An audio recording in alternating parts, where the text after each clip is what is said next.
Bismillahirrahmanirrahim. Starting with the name of Almighty Allah, the most beneficent, the most merciful.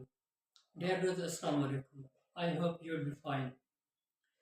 Previous lecture में हमने passive voice की history और इसके importance को हमने एक्सप्लेन किया था एंड इन दिस वीडियो हम एक्टिव वॉइस और पैसिव वॉइस को जानने की कोशिश करेंगे और इसकी बनावट का तरीका हम आपको बताएंगे। इंशाल्लाह उर्दू में भी बताएंगे और इंग्लिश में भी बताएंगे ताकि इनको समझने के बाद हमारा किसी भी क्लास का स्टूडेंट जो है वो इजीली एक्टिव से पैसिव, पैसिव से एक्टिव और उर्दू में उनकी आइडेंटिफिकेशन को जान सके और उसके लिए कोई भी डिफ़िकल्टी ना हो। तो ये आपके लिए वीडियो बहुत ही स्मूथ होगी, आपने इसको अच्छे से वॉच करना है और लिसन भी करना है। देखिए हमारा टॉपिक जो है वो है एक्टिव वॉइस, पैसिव वॉइस। सबसे पहले हम समझने की कोशिश करते हैं कि एक्टिव वॉइस को उर्दू में क्या कहते हैं। एक्टिव वॉइस को उर्दू में कहते हैं फ़ील मारूफ और पैसिव वॉइस को कहते हैं फ़ील मजहूल। एक्टिव के मीन होता है चुस्त यानी कि होशियार और पैसिव का मतलब होता है सुस्त। पहले इसको डिफाइन करने से पहले मैं आपको बता दूं कि वॉइस, ये जो हमारा लिखा हुआ है वॉइस, वॉइस किसको कहते हैं। अंग्रेजी में वॉइस के मीनिंग है आवाज़, जबकि अंग्रेजी ग्रामर में वॉइस की मीनिंग है तर्ज बयां, असलूब बयां या बयान की तरतीब। ये हमारा वाज़ेह हो गया है। अब हम चलते हैं कि उर्दू में फ़ेल मारूफ किसको कहते हैं। यानी कि उर्दू में अगर देखा जाए एक्टिव वॉइस का जो वर्ब होता है वो फ़ेल मारूफ कहलाता है। एक्टिव वॉइस में जो उसका वर्ब होता है वो क्या कहलाता है, फ़ेल मारूफ कहलाता है। और पैसिव वॉइस में जो उसका वर्ब होता है वो क्या कहलाता है, फ़ेल मजहूल कहलाता है। फ़ेल मारूफ में उसका जो फ़ेल है यानी कि फ़ाइल वो मालूम भी होता है और अपनी जगह पर मज़कूर भी होता है। जैसे कि जवेद घर जाता है, तो इसमें जवेद मालूम भी है और अपनी जगह पर मज़कूर भी है। जबकि अंडे उबाले जाते हैं, फ़ेल मारूफ में जो फ़ाइल है वो अपनी जगह पर मज़कूर नहीं होता। अंडे उबाले जाते हैं, अब इसमें उबालने वाले का जिक्र नहीं है, यानी कि फ़ाइल हमारा मौजूद नहीं है। जिसमें फ़ाइल मौजूद ना हो उसको पैसिव कहते हैं और जिसमें फ़ाइल मालूम हो और मज़कूर भी हो उसको एक्टिव कहते हैं। तो यूँ समझते हैं कि जवेद गोज़ होम, जवेद घर जाता है। इसमें जो हमारा सब्जेक्ट है वो कोई काम करता है, यानी कि सब्जेक्ट हमारा मौजूद है, मालूम है। अगर हम आए द थीफ वॉज कॉट, अब ये हमारा पैसिव वॉइस है। पैसिव वॉइस कैसे है, क्योंकि पैसिव वॉइस में वर्ब जो है वो सब्जेक्ट पर वाक़ है। जैसे कि the thief was caught, the thief जो हमारा सब्जेक्ट है, द थीफ पर वॉज कॉट का काम सारज़द था। तो ये हमारा उर्दू में मैंने इसको एक्सप्लेन किया है और अंग्रेजी में भी मैंने आपको एक्सप्लेन कर दिया है। यानी कि जो हमारा एक्टिव वॉइस है उसका जो वर्ब है वो एक्टिव होता है, यानी कि उसमें सब्जेक्ट मालूम होता है, इसलिए उसके वर्ब को एक्टिव वॉइस कहते हैं। और हमारा जो पैसिव है इसमें हमारा जो सब्जेक्ट है वो मालूम नहीं होता, इसलिए उसका वर्ब क्या कहलाता है, पैसिव वॉइस कहलाता है। अब नीचे आ जाए, वो कहता है एक्टिव वॉइस, इसकी डिफाइन है a verb in the active voice when its object perform something, यानी जब फाइल कोई काम करता है। He writes a letter to his brother, he drinks milk in the jug, in the glass. अब दो ये हमारे सेंटेंस लिखे हुए हैं, इन दो सेंटेंस में हमारा जो फाइल है वो कोई काम सरंजाम देते हैं, यानी कि हमारा जो फाइल है वो मौजूद है। अब इनका जो वर्ब है वो क्या कहलाएगा? एक्टिव वॉइस कहलाएगा। क्यों कहलाएगा? क्योंकि हमारा जो सब्जेक्ट है वो मौजूद है। अब नीचे आ जाए, a verb is in the passive voice when something is done to its subject और सब्जेक्ट इज मिसिंग, यानी जब जो वर्ब होता है, जो फेल है, वो फाइल पर वकू पजीर हो या फिर फाइल मौजूद ही ना हो। For example, a letter is written to his brother by him, milk is drunk by him in the glass. अब इन दो सेंटेंसेस में फाइल जो है वो कोई काम मज़कूर कर रहे हैं, यानी उन पर कोई काम मज़कूर किया गया है। जबकि तीसरा हमारा जो जुमला सेंटेंस है, एग्स आर बॉयल्ड, इसमें आप देखें, इसमें हमारा सब्जेक्ट सिरे से मौजूद ही नहीं है। तो जिसमें सब्जेक्ट हमारा मौजूद ना हो, उसका जो वर्ब होता है वो क्या कहलाता है? वो पैसिव वॉइस कहलाता है। तो आई होप कि यहाँ पर आपने इसको अच्छे से अंडरस्टैंड कर लिया होगा कि एक्टिव वॉइस, उसका जो वर्ब है हम उसको एक्टिव क्यों कहते हैं, और जो हमारा पैसिव वॉइस है उसके वर्ब को हम पैसिव वॉइस क्यों बोलते हैं। यहाँ पे तो हमारा क्लियर हो गया। अब इसके कुछ सेंटेंसेस बनाते हैं और उसको हम समझने की कोशिश करते हैं।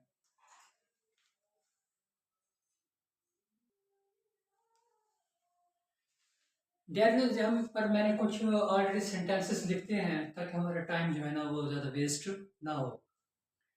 इनकी पैसिव वॉइस बनाने से पहले मैं थोड़ा सा आपको एक बहुत ही कीमती चीज़ बता दूं कि देखें, किसी भी जुमले का पैसिव वॉइस बनाने से पहले उस जुमले का अच्छे से बगौर जायज़ा लें कि आया कि इसका पैसिव वॉइस बनता भी है या नहीं बनता। अगर तो बनता है तो फिर उसका देखें कि वो कौन से टेंस से, ज़माने से बिलोंग रखता है, और वो सेंटेंस पॉजिटिव का है जिसको अफर्मेटिव भी कहते हैं, नेगेटिव का है, या फिर इंटेरोगेटिव का है।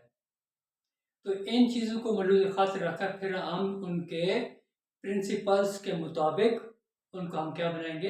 पैसिव वॉइस बनाएंगे। समटाइम्स बच्चों से पूछ लेते हैं, कोई आकर, कोई विजिटर आते हैं या कोई आ जाता है, कोई अफसर आ जाता है या कोई टीचर या कोई हेड या कोई प्रिंसिपल, तो वो पूछता है कि ही गोज़ टू स्कूल, इसका पैसिव वॉइस बनाओ। अब बच्चे जो है ना इसका फिर बनाना शुरू कर देते हैं, he goes to school, school is gone by him. या जैसे अभी रिसेंटली मैंने आपको लिखवाया कि अहमद गोज़ होम, अब इसको आप बनाने लग जाएं, home is gone by Ahmed. तो पहले आप जुमले का बगौर मुताला लें। अब जो पहला मैंने सेंटेंस बताया, ही गोज़ टू स्कूल, तो जिस ऑब्जेक्ट के साथ, जो ऑब्जेक्ट अपने साथ प्रपोजिशन ले, उससे तो कभी बन ही नहीं सकता। जो ऑब्जेक्ट अपने साथ प्रपोजिशन ले उसका पैसिव वॉइस नहीं बन सकता। और वैसे भी अगर आप उसका बगौर मुताला लें, ही गोज़ टू स्कूल, तो कैसे पॉसिबल है कि वो बनता भी है? वो नहीं बनता। तो कोई भी सेंटेंस को पैसिव वॉइस बनाने से पहले आप उसको बगौर मुताला लें कि आया भी ये ग्रामेटिकली या उर्दू कवायद के मुताबिक ये बनता भी है या नहीं बनता। आइए इसको बनाने की कोशिश करते हैं। हमारा देखें, पहले लिखा हुआ है आई ब्रेक अ कप, ये इसको हमने पैसिव वॉइस बनाना है। देखें, फर्स्ट फॉर्म यूज हुई है, first form of the verb, तो इसका मतलब है कि हमारा किस चीज़ का है? प्रेजेंट इंडेफिनिट का है हमारा sentence. I break a cup, मैं एक कप तोड़ता हूँ। अब हमारे जो मैंने आपको रूल्स बताए थे कि आपने पहले क्या करना है, ऑब्जेक्ट को सब्जेक्ट बनाना है। इसका ये हमारा ऑब्जेक्ट है अ कप। अ कप जो है हमारा ये सिंगल है, सिंगुलर है, तो इसमें हमारा इसके बाद किस चीज़ का इजाफा होगा? हेल्पिंग वर्ब का इजाफा होगा। हेल्पिंग वर्ब जो है ये क्लियर करता है कि ये कौन सा ज़माना है। अंडरस्टैंड? हेल्पिंग वर्ब लगाना इसलिए ज़रूरी है कि ये जुमले को मज़ीद जो है ना मकसद है कि क्लियर कर देता है कि कौन से टेंस से ये बिलोंग रखता है। अ कप हमारा सिंगुलर हो गया, इसके साथ इज लगेगा, अ कप इज।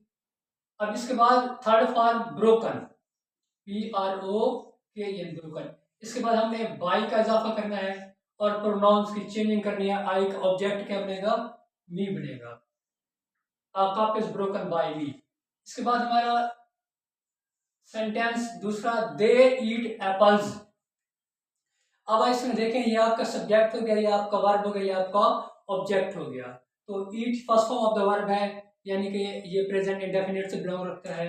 और यहाँ देखिए हमारा जो ऑब्जेक्ट है ये हमारा क्या हो गया?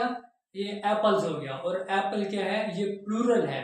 तो प्लूरल के मुताबिक हमारा हेल्पिंग वर्ब का भी यूज होगा, यानी कि जैसे कि passive voice apples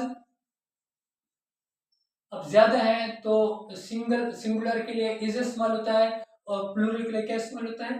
are. Apples are third form eaten by, और दे को हम चेंज करेंगे ऑब्जेक्ट में तो क्या बनेगा? Them. Eaten apples are eaten by them. अब हमारा तीसरा जुमला है, माई मदर बीट्स मी। मेरी माँ मुझे मारती है। तो माई मदर सब्जेक्ट हो गया, बीट्स वर्ब हो गया और मी क्या हो गया? ऑब्जेक्ट हो गया। तो यहाँ पर देखें ये हमारा ऑब्जेक्ट है। ऑब्जेक्ट को हमने फिर क्या बनाना है? अगर हमारा बिलफर्ज ये हमारा ऑब्जेक्ट है, यानी कि एक नाउन है, नाउन ऑब्जेक्ट है, तो यहाँ पर हमारा मी जो है ये ऑब्जेक्ट दिया गया। अब मी का हमने क्या करना है? हमने इसका बनाना है सब्जेक्ट, सब्जेक्टिव केस बनाना है। तो मी का सब्जेक्टिव केस क्या बनेगा? आई बनेगा। और आई के साथ ऑलवेज इजर एम में से किसका इस्तेमाल होता है? एम का इस्तेमाल होता है। I am. और थर्ड फॉर्म बिटन बाई, और सब्जेक्ट हमारा जो है ना नाउन क्या है? My mother by my. ये हमारा बन गया I am bitten by my mother, ये हमारा पैसिव वॉइस बन गया। अब देयर देखें ये हमारा डू और डज। जो हमारा डू डज का इस्तेमाल है ये हमारा प्रेजेंट इंडेफिनिट के इंटरोगेटिव में भी होता है और नेगेटिव में भी होता है। ये हमारे एक किस्म के हेल्पिंग वर्ब भी शुमार किए जाते हैं। ये हमारा इंटरोगेटिव है, डू यू सेल पोटैटोज। इसका हमने बनाना है पैसिव वॉइस। तो पोटैटोज सॉरी, ये हमारा क्योंकि इंटरोगेटिव का है तो जब हम इसका पैसिव वॉइस बनेंगे तो वो भी इंटरोगेटिव में ही बनेगा। अब हम पहले देखेंगे अपने को, इसको अभी रहने दिया। You sell potatoes. अब हमारा पोटैटोज क्या है? ये हमारा मकसद है कि वो बन गया प्लूरल बन गया। तो प्लूरल के साथ हमारा जो है ना हेल्पिंग वर्ब क्या यूज होगा? हमारा हेल्पिंग वर्ब यूज होगा आर। तो हम इसकी जगह पर क्या लिख देंगे? आर। आर फिर पोटैटोज, POTATO, ये are potatoes sold by you. अब बहुत सारे बच्चे होते हैं जो इस चीज को थोड़ा सा मुश्किल से पिक करते हैं, तो इसका एक और आसान तरीका है, वो मैं आपको समझा देता हूँ। अगर कोई बच्चा कहता है कि सर इस तरह मुझे बनाने में थोड़ी डिफिकल्टी फील होती है, तो फिर आप यूं करें कि इसको फिलहाल स्किप कर दें, आप इसको ले आए, इसको, यानी कि POTATO potatoes. Potatoes are sold by you. जब बच्चा इस तरह बनाएगा पोटैटोज, क्योंकि जमा है प्लूरल है, potatoes are sold by you. अब ये बन गया है ना, तो फिर आप बच्चे को कहेंगे कि क्योंकि ये हमारा इंटरोगेटिव है, हमने इसको इंटरोगेटिव बनाना है, तो ये जो हमारा हेल्पिंग वर्ब है ये जो हमारा हेल्पिंग वर्ब है, अब इसको हेल्पिंग वर्ब को हम क्या करते हैं, इसको इंटेरोगेटिव बनाने के लिए हेल्पिंग वर्ब जितने भी हैं, चाहे मॉडर्न में से हैं चाहे ये हेल्पिंग वर्ब एक्सिलरी वर्ब है, तो हम इनको सब्जेक्ट से पहले ले आते हैं। तो वो इसको सब्जेक्ट से पहले ले आएंगे। आर पोटैटोज तीसरे, यानी कि यहाँ तीसरे जुमले में are potatoes sold by you, तो ये ऑटोमेटिकली आपका बिल्कुल इजी हो जाएगा। तो एक ये मेथड है, वो मेथड है जैसे बच्चे पिक करें। Are potatoes sold by you. इसके बाद है she does not tell a lie. तो इसका भी आप वही फार्मूला यूज कर सकते हैं। इसका क्या है, इसका है she does not tell a lie, ये हमारा नेगेटिव का है और प्रेजेंट इंडेफिनिट का है। तो हम क्या करेंगे, a lie, a lie is not told by her. तो ये हमारे क्या बन गया, पैसिव बन गए। हमने ऑब्जेक्ट को सब्जेक्ट की जगह पर डाला, फिर इसको मतलब हेल्प वर्ब का यूज किया। उसके बाद हमारे हेल्प वर्ब के बाद क्या आता है, नॉट आता है।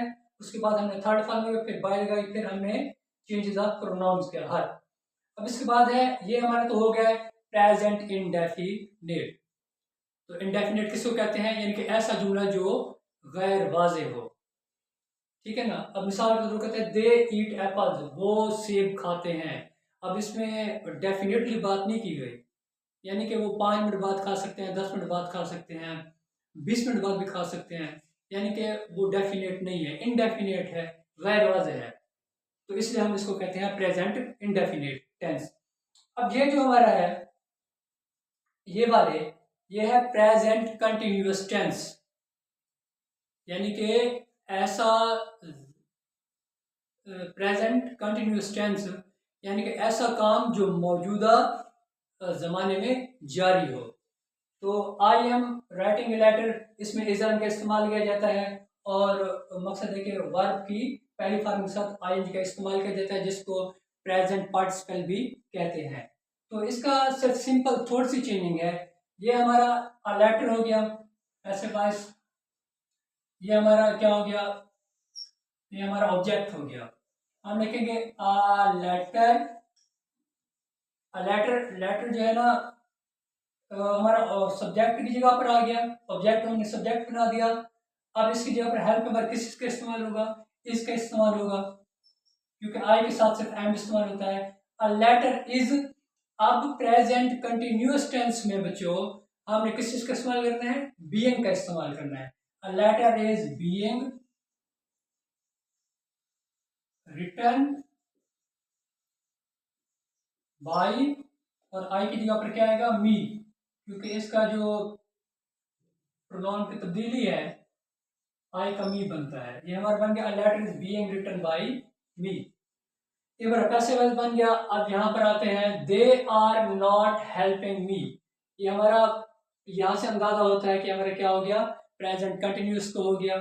उसके बाद क्योंकि हेल्प हमारे इजरम का इस्तेमाल है। अब हम इसको बनाएंगे पैसिव वॉइस।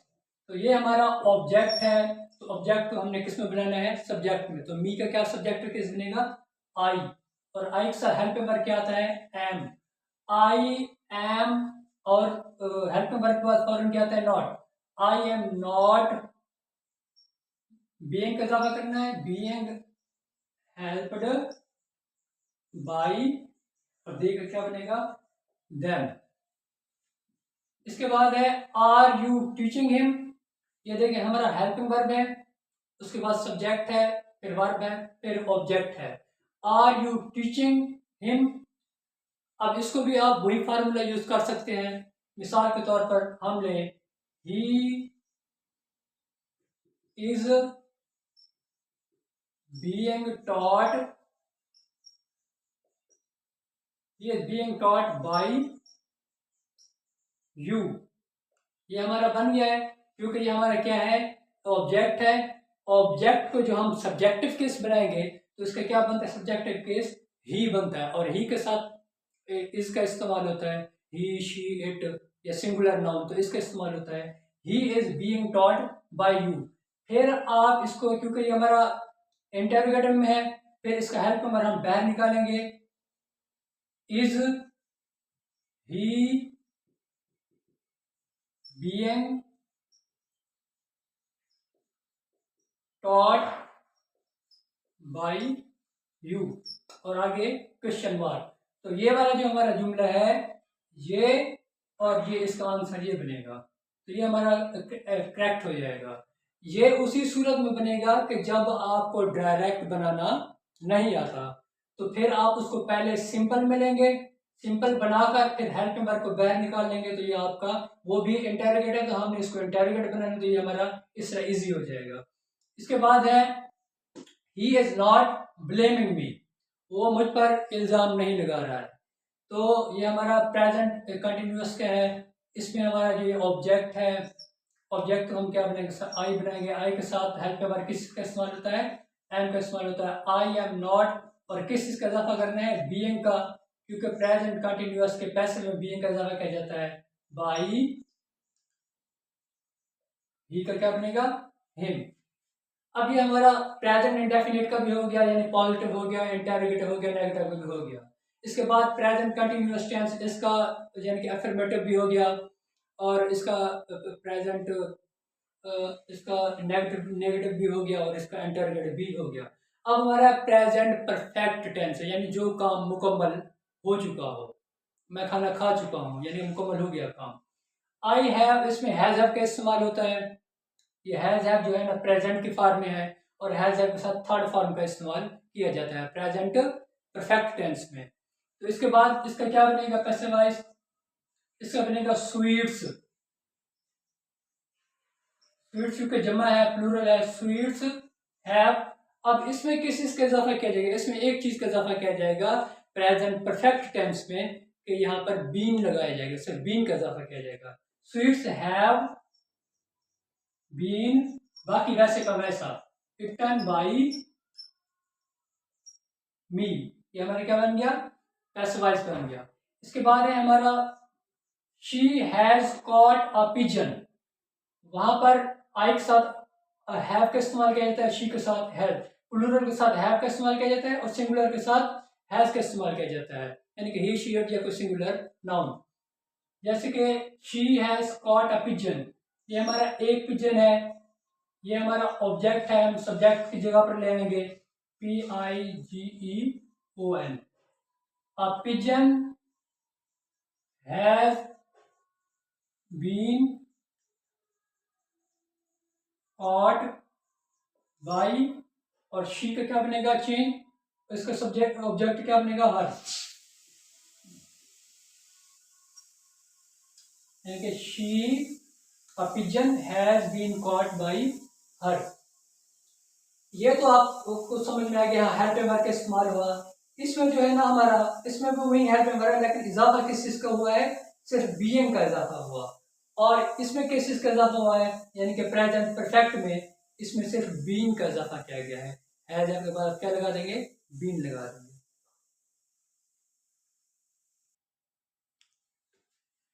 देखिए जो हमारा अब हो गया प्रेजेंट परफेक्ट, और उसको ये इंटरोगेटिव का है, ये भी इंटरोगेटिव का है, और ये हमारा उसका नेगेटिव का है। तो देखें, वो कहते हैं has he knocked at my door. तो ये इंटरोगेटिव में लिखा हुआ है। ये ये बात भी मैं आपको बता दूं कि प्रेजेंट परफेक्ट टेंस हो, पास्ट परफेक्ट टेंस हो, या फ्यूचर परफेक्ट टेंस हो, उसमें हमारे हैव के बाद थर्ड फॉर्म यूज होती है, चाहे वो इंटेरोगेटिव का हो, चाहे वो नेगेटिव का हो, चाहे वो पॉजिटिव का हो। तो इसमें has he knocked at my door, ये हमारा क्या हो गया, ये हमारा ऑब्जेक्ट हो गया, इसको हमने सब्जेक्ट की जगह पर लाना है, माई डोर, सॉरी, ये हमारा इंटेरोगेटिव है, तो ये हमारा सिंगुलर है, तो ये हैज आएगा, हैज, इसके बाद आएगा ऑब्जेक्ट आएगा, हैज माई डोर, फिर किसका इजाफा करेंगे, बीन का इजाफा करेंगे, हैज माई डोर बीन, फिर इसकी थर्ड फॉर्म की थर्ड फॉर्म लगेगी नॉक्ड, नॉक के बाद फिर एट आएगा, नॉक्ड एट बाई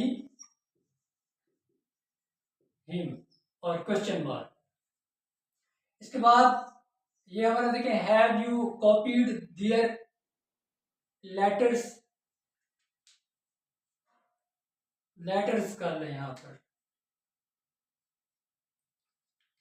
तो ये हमारा क्या बन गया, ये हमारा मकसद है कि इंटरोगेटिव क्या है, इसका हम क्या बनाना है, पैसिव वॉइस का बनाना है। सबसे पहले आप जुमले की पहचान करनी है कि जुमला कौन से टेंस से बिलोंग रखता है, फिर उस टेंस के मुताबिक हमने चेंजिंग भी थोड़ी करनी होती है। तो देखें, हैव यू कॉपीड, तो ये हमारा हो गया प्रेजेंट परफेक्ट टेंस का इंटरोगेटिव। तो फिर मैंने वही एक तो आपको तरीकाकार बताया कि अगर बच्चे ऐसा नहीं बना सकते तो फिर यू कॉपीड दियर लेटर्स, तो ये आपका सब्जेक्ट है, ये आपका वर्ब है और ये आपका ऑब्जेक्ट है, दियर लेटर्स, ठीक है ना, दियर। तो यहाँ पर तो फिर वो लगाना पड़ेगा ना, तो इसको क्या करेंगे, ये है और दियर लेटर्स, तो दियर लेटर्स आपके बहुत ज्यादा है, प्लूरल है, तो हैव भी आएगा। इसका बनेगा हैव, फिर हमारा आएगा ऑब्जेक्ट हैव दियर लेटर्स, और इसमें किस का इजाफा करना है आपने, बीन का इजाफा, have their letters been copied, फिर इसके बाद बाई का इजाफा, और यू का जो है ना, इसका ऑब्जेक्ट केस भी यू बनेगा। ये हमारा हो गया question mark. We have not locked at you, इसका आप ट्राई करें बनाने की। ये हमारा क्या हो गया, ये हमारा हो गया सब्जेक्ट हो गया, और ये हेल्पिंग वर्ब हो गया, और ये वर्ब हो गया, और ये क्या हो गया, ये हमारा ऑब्जेक्ट हो गया। तो सबसे पहले हम क्या करते हैं, ऑब्जेक्ट को सब्जेक्ट की जगह पर ले आते हैं। तो ये क्या हो गया, यू। अब यू के साथ हैज लगता है या हैव लगता है, तो यू के साथ, यू हमारा प्लूरल है और सिंगुलर भी है, इसका हैव ही आता है, तो यू हैव, और इसके बाद हेल्प के बाद क्या आता है, नॉट, यू हैव नॉट, और किस चीज का इजाफा करना है, बीन का, you have not been laughed at, और ये वी हमारा, इसको प्रोनाउन की चेंजिंग करनी है, तो क्या आएगा, us, you have not been laughed at by us. तो ये आपका क्या बन गया, पैसिव वॉइस बन गया। अब ये तो हमारे हो गए इंग्लिश से उर्दू के। अब देखें भाई, ये कुछ उर्दू है, उसकी हमने क्या बनानी है, अंग्रेजी बनानी है। आज का पर्चा मंसूख हो चुका है, यानी कौन सा पर्चा मंसूख हो चुका है, वो हमारा मौजूद नहीं है, तो इट्स मीन क्या हो गया कि हमारा पैसिव वॉइस है। आज का पर्चा मंसूख हो चुका है, तो हम क्या लिखेंगे, टुडेज पेपर, चुका है, चुकी है, चुके हैं, present perfect, today's paper has been, passive voice का है ना, today's paper has been cancelled.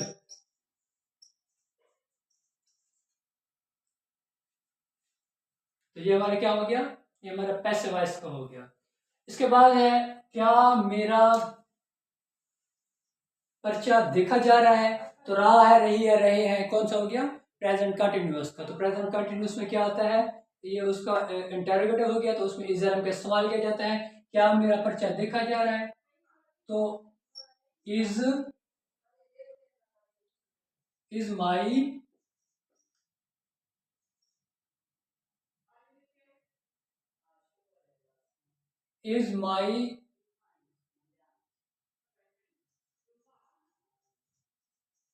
Answer paper,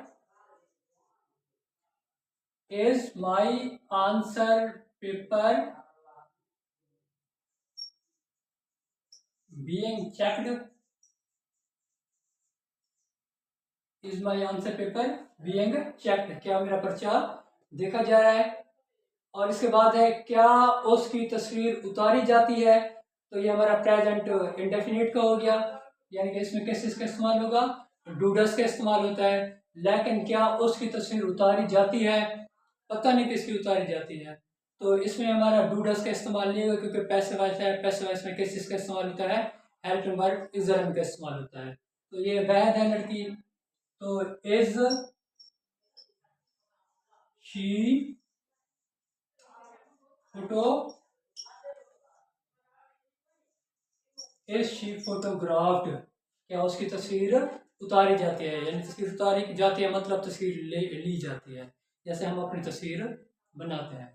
तो डेयर गर्ल्स, ये आपका मकसद है कि मैंने आपको प्रेजेंट इंडेफिनिट क्लियर करवा दिया, प्रेजेंट कंटिन्यूअस भी, उसके इंटरोगेटिव नेगेटिव भी, और उसके बाद प्रेजेंट परफेक्ट भी मैंने आपको करवा दिया। प्रेजेंट परफेक्ट कंटिन्यूअस टेंस, ये प्रेजेंट का हो, पास्ट का हो या फ्यूचर का हो, तो इसके पैसिव वॉइस नहीं बनते। बाकी इसके जो बाकी है मकसद है कि टेंस उसके बनाए जाते हैं। तो ये आपका प्रेजेंट इंडेफिनिट का क्लियर हो गया। अब इसी तरह इसी रूल्स को आप अप्लाई किस पर करेंगे? पास्ट इंडेफिनिट टेंस में। यानी कि प्रेजेंट इंडेफिनिट टेंस में हेल्पिंग वर्ब इज देयर का इस्तेमाल होता है, और वहां पर किस चीज का इस्तेमाल होगा? वाज वर्ब का इस्तेमाल होगा। इधर हमने यानी कि इज बीइंग किया, आर बीइंग किया, तो वहां आप क्या करेंगे? वाज बीइंग करेंगे या वर बीइंग करेंगे। इधर हमने हैज बीन और हैव बीन का इस्तेमाल किया, उधर आपने पास्ट इंडेफिनिट में क्या करना है? पास्ट परफेक्ट टेंस में क्या करना है? आपने हैड बीन का इस्तेमाल करना है। उधर तो हैज वाला चक्कर नहीं है, सिर्फ हैड बीन, हैड बीन। तो इसका और पास्ट का तो सेम है, सिर्फ ये है कि ये प्रेजेंट का है, वो पास्ट का है। तो होपफुल कि ये वीडियो आपके लिए बहुत ही इंफॉर्मेटिव रही होगी। इंशाल्लाह नेक्स्ट वीडियो में हम फ्यूचर इंडेफिनिट और उसकी बाकी काइंड्स पर बात करेंगे। अगली वीडियो में मिलते हैं, तब तक के लिए इजाज़त, अपना ख्याल रखिएगा। अल्लाह हाफिज़।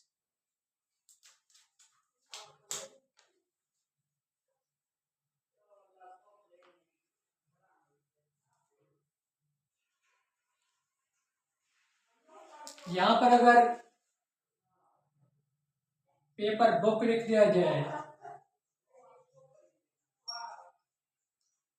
तो ये ज़्यादा मुनासिब है। Thank you.